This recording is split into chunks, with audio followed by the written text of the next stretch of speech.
In this video, sorry, I'm not doing so well. I moved around too much and the mold is affecting my nervous system. I also just took my epilepsy medication a couple hours ago, so I should be getting better, but man, I moved around too much. And here it is right here. Oxycarbazine trilipto for epilepsy. Anyways, yeah. I wanted to go over a misconception that most people have, and if you really want to protect your kids, you need to understand this. I'm sure lots of you are tired of seeing needles like cigarette butts in Massachusetts on every street corner. Now, here's the misconception. You might be thinking the needle exchange is the problem, and that's why you're seeing all these needles is they're giving them away for free. Actually, the needle exchange gives you a disposal box for free and a pack of needles for free. And 90% of the people who go to the needle exchanges like to have the box. The box is the expensive piece. Getting the box for free, the drop box, and the disposal box, that's great. That's awesome for these junkies. Excuse me, addicts. See, I used to be a junkie, and I have no quarrel about calling myself a past junkie or a recovery junkie, so excuse my language. But I actually have a little more to me from my early 20s. So, now here is where all these needles on the side of the road go. When you go get the pack of cigarettes at Walgreens, you buy the pack, you smoke the cigarette, and most people throw their butts on the ground. I put it out and stick it back in my pack because I'm tired of seeing this shit everywhere. So I figured it can start with me to clean up, but most people, 99% of people I see, just throw it on the ground. Well, for $2 or $2.50, you can go to Walgreens and buy 10 needles with an ID that says you're 18. You have to be 21 to buy cigarettes, but you only have to be 18 to buy needles. You don't have to need any doctor's note whatsoever. They made that law all over Massachusetts. So you in Lowell, in Lawrence, in Lynn, you can go into any Rite Aid, any Walgreens, any CVS and get 10 needles for $2.50 or less. So the addicts go into Walgreens with $2.50. They have their heroin or their coke or whatever their thing is. For me in my early 20s, I liked Percocet or blueberries, stuff like that. I hated all fentanyl, and there was only one guy that had any real old school heroin like what was sold at the pharmacies. You know, real heroin. So it wasn't like I had much of that. But I can tell you that I watched person after person walk into Walgreens, buy their needles, use one, throw it, use one, throw it, just like their cigarette butts. And if you ask them why they're throwing it, they go, well, Walgreens didn't give me no disposal bin. Where the hell do you want me to throw it? When I get to a trash can, I'll throw it away. But I don't need any police officer putting me in jail just 'cause I have a dirty needle on me. There's probably residue in this thing and I'll go to jail. If there's a trash can, I'll toss it. And it came to a conclusion to me after watching all these assholes over Lawrence and Lowell, illegal immigrants with murder charges, one guy with a shot, and they all come with paperwork. Look at this. I'm looking at 7 years in Puerto Rico for blowing a car with a shotgun. Yeah, I brought the shotgun to the window and blew the motherfuckers away. Looking at 7 years, but one of my relatives put me on a boat here. Ha ha ha. They can't get me now. The police try and they just stick me in an American prison. I'm not going to do those frickin' 7 years. See this all the time. These people go into Walgreens. Some of them are illegals. They can't get it, so they get somebody else to buy it. But the people who have IDs that say they're 18, they walk into Walgreens. They spend $2.50. They get a 10-pack. They come out. They do their drug. They throw the needle away. They go to Billy. They do their drug. They throw their needle away. They go to Joey. They do their drug. They throw their needle away. But the people who go to the dispensary are usually these heavy set, really just like, I've met a lot of these people that I call big pharma victims. They're taking like 8 medications they don't need. They're doing all these opiate pills. They're using needles, and they're all fucked up in the head.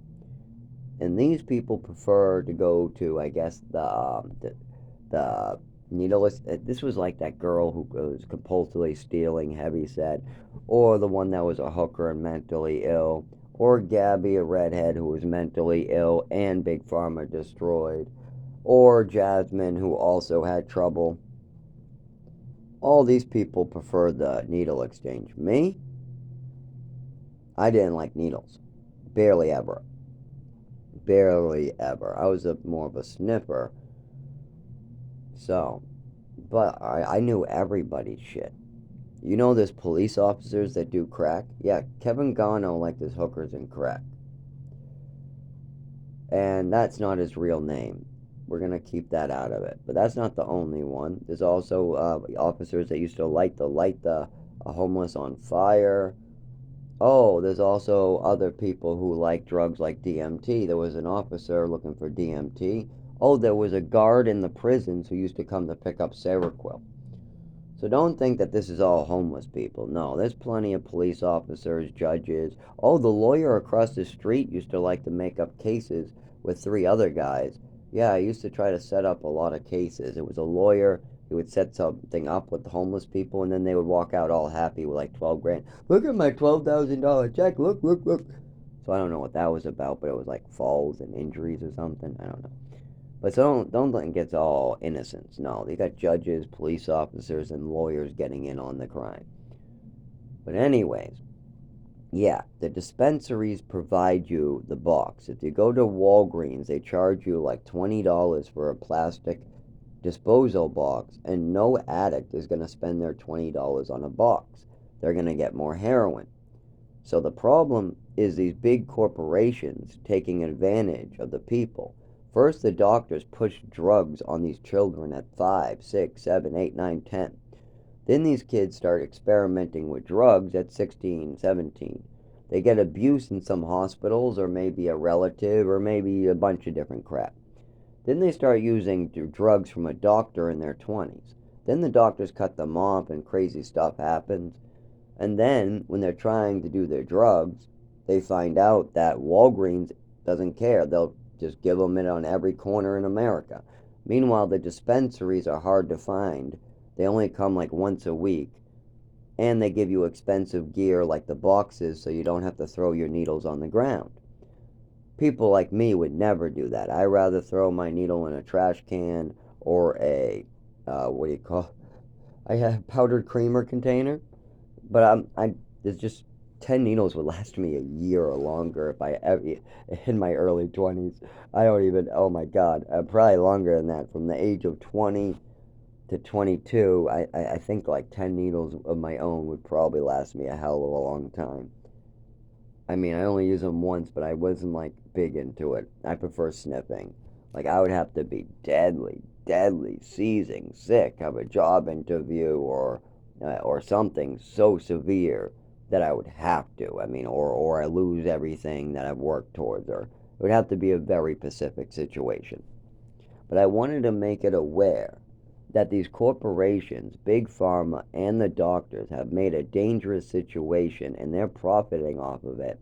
And all those needles you say in the road are from people who have been taken advantage of, and a corporation was selling them to them. Those needles you find on the road like cigarette butts, those are Walgreens and Rite Aid needles.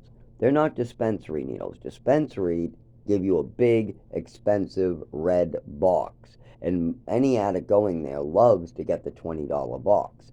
They get the whole deal so they can be safe. Meanwhile, Walgreens, they don't care if you're safe or not, so those end up on the ground.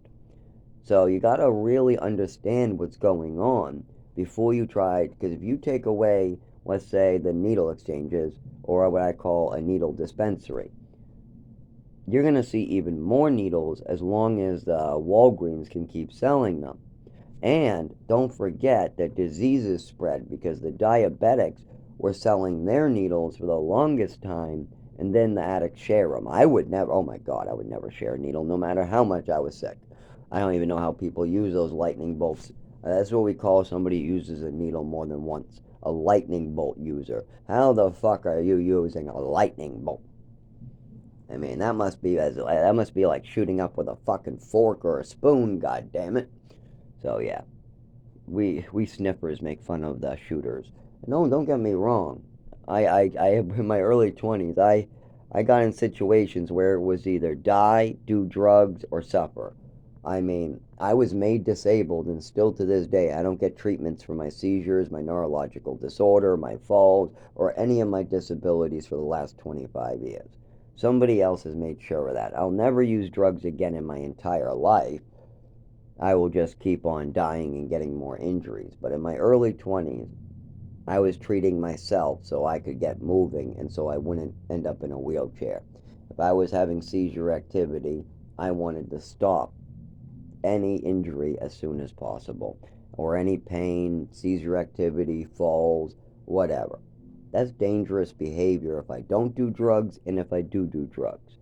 My father and mother put me in a dangerous situation where there's a good chance I might die if I'm sober.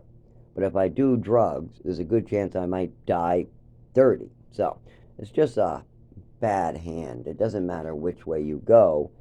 You gotta get your disabilities established, or you just, I mean, you can't just sit there with no established disabilities. But you have to be sober if that's what you want to do. So from age 7 all the way to 19, I tried my best to stay sober and try to figure out what was wrong with me and talk to doctors. My mother and father tried their best to traffic me and stop any doctors from helping me that were physical doctors and cover it up by paying a bunch of doctors around the country to listen to my mother rant about made up stories. Like, for instance, the medal I won in the orphanage at the YMCA for treading water. Apparently, that means I have attachment disorder somehow, and I'm going around because I'm out to get her, and I'm a thief, and I'm a liar, and I'm a fantasy spinner, and all these other illnesses.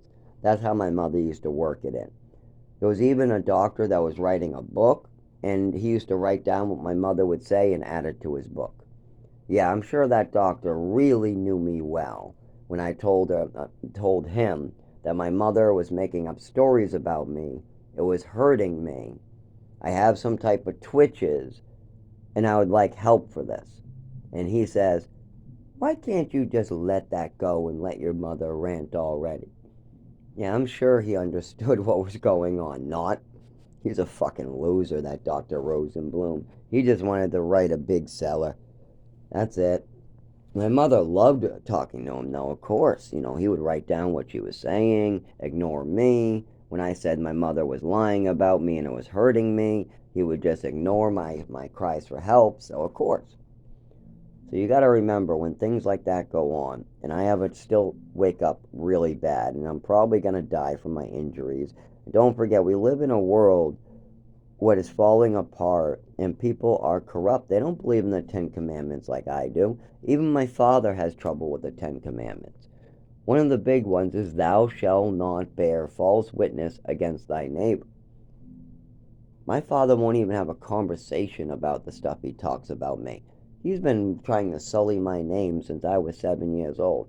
I play with a book of matches trying to figure out how to make the glowing thing. How did they light that candle with these glowing things? And my mother's ranting, you could have burned down the house, so you're trying to burn down the house. Admit it. I don't know what you're talking about. No, no, no. You admit it now. You're trying to burn down the house. You tell, I don't know, but he's saying, and I guess it's true. I don't know. Crazy ass mother. Then she brings me to the doctors, telling everybody in the family, my father, everybody, that I'm a burning house down. I'm trying to burn our house down. And I need to be over medicated. And that I need a full bottle of Epicac, and I need to have an overdose on the floor and sleep it off with no medical care, and everything the teachers and doctors say about my coordination, all I need is ballet and to move to another state. And all this can be easily proven. I mean, I lived in goddamn Texas. I lived in goddamn New Mexico. I lived in goddamn Maine. I mean, I got a fucking passport stamped all over the damn country, and apparently my education doesn't matter. By the time I was 12 years old, I'm missing like 4 years of education. Yet my parents are just calling me slow. Not trying to catch me up, not trying to get me back those 4 years that I lost. No, just lose some more, right? So yeah, you got to remember these things happen to me, and all I really need is to work on my health. But as long as people are kicking me on the ground, sucking me dry, my father's telling doctors not to help me, my father's deciding to break the commandment of not to bear false witness against thy neighbor, he doesn't want any context, he doesn't want to talk to me about what happened to me. I'm a first person witness. If I'm in a room and my mother's taking a metal ruler, taking the corner, and it hits my cheek, then she winds it up again, and I pull my shoulder up, and she hits me again. And then I go into the kitchen, and her grandson, my nephew, is crying his balls out, saying, "This is wrong, you didn't do anything." And I remember, I thought it was the plastic ruler with the sharp corner because it hurt so bad, but maybe it was the metal one. She had a really thick plastic one that she liked to line up with the corner, or the metal one like a sword. Anyways, he's crying, "Oh, I went there, you didn't do anything." What my nephew and her grandson didn't realize is this was a message to Tim, my brother. This was a message to Seth's father, "Don't fuck with me." So he's crying. I have to comfort him, tell him, "Don't worry, this will never happen to you. It's okay. She gets like this with me. As long as she sees my face, she'll always come after me and hurt me." Is that okay to do to a child? While other kids are taking hot sauce and the parents go to jail, or other kids have their tongue washed out with soap, my mother's giving me a full bottle of Epicac. Not measuring out a small dose. No, I ate a mushroom, and then I repeated something I heard another adult say that I didn't understand yet. So my mother decided giving me a full bottle of Epicac, poisoning me, and then bragging about this all the way to the age of my 16th birthday. Yes, she admitted to this openly. It was like, "Yeah, so what? I gave him extra Epicac. I gave him a full bottle of Epicac. So what? He deserved to have his stomach destroyed, and his stomach gets destroyed. I was teaching him a lesson. Yeah, I gave him extra medication whenever I felt like it. So what?" Yeah, my adoption, extra medication. When she wasn't getting her way on Halloween, extra medication from her own medicine cabinet. Woman meds, like old woman meds. All different types. Opiates. It's whatever the hell she wanted. A lot of them were to slow me down and slow down my nervous system and brain. Sometimes it went out of control and I would receive an overdose at age 7. Now Rochester's trying to finish me off. So fun. So fucking fun having in a town. And my father's probably eating this all up. He's just waiting for Rochester to kill me so he can swoop in and act like, "Oh my god, Rochester killed my son who was already dying. Oh, let's sue, let's sue. We'll make money off this, yes." When really, he doesn't have to act like that. He can pick up the phone, call me, and we can end this any day he wants. But he makes a decision every day to keep secrets and try to avoid responsibility. That is a decision that he makes every day. He's also leaving his statements and his wife's statements there to hurt me. He can clean this up anytime he wants. He can work with me. He can try to be a man. I got forgiveness and open arms for him. I can work with him. I hate to. I'll give him might have a heart attack in the process because I know how he is, but still, I'm pretty sure this is important to fucking handle. But no, it's better for him to have me die and keep his secret, but whatever. And you got like landlords trying, like, my apartment needs new pipes, new windows, and bed bugs removed from 3 floors. So 3 floors of apartments, just 3 apartments need new windows, new pipes, and bed bugs removed. But instead, he's using intimidation, violence, kicks, lies, manipulations, and blaming. Like, he just recently blamed the upstairs neighbors for his pipes, his rusty pipes. Yes, I'm the window and the bed bugs, and apparently upstairs is the pipes being terrible. So he's going to blame all 12 ceiling tile collapses and rusty pipes leaking and the whole, apparently down in the hallway is them too, because the rusty pipe goes all the way downstairs to the hallway where the front door is, and all of that pipe is leaking all the way down. So, so what, how the fuck does he think Oh, that's right. He'll just lie to the judge and the judge will buy it with no proof. We're bringing pictures and videos, but the judge, Rochester doesn't want to see this shit. Why would they want to clean up their mess? Why would Rochester want to clean up a septic tank leaking in the main and a bunch of things hurting the tenants in Rochester when they can just suck the tenant dry, let the tenants die, lose their money, and back the landlord who's paying taxes? Put the cost on the tenants. Fuck the pipes. Just keep on putting tiles up and blaming the tenants. Fuck the windows. Blame the tenants. Tenants can pay for new windows. Yeah, they're already getting sucked dry, but fuck it, we'll put it on the tenants. Yeah, that's the attitude here. Oh, and the septic tank leaking in Maine? Fuck it, we'll wait for Maine to see it. And if any tenants go looking, well, there's 2 hunting stands in there. Just shoot them.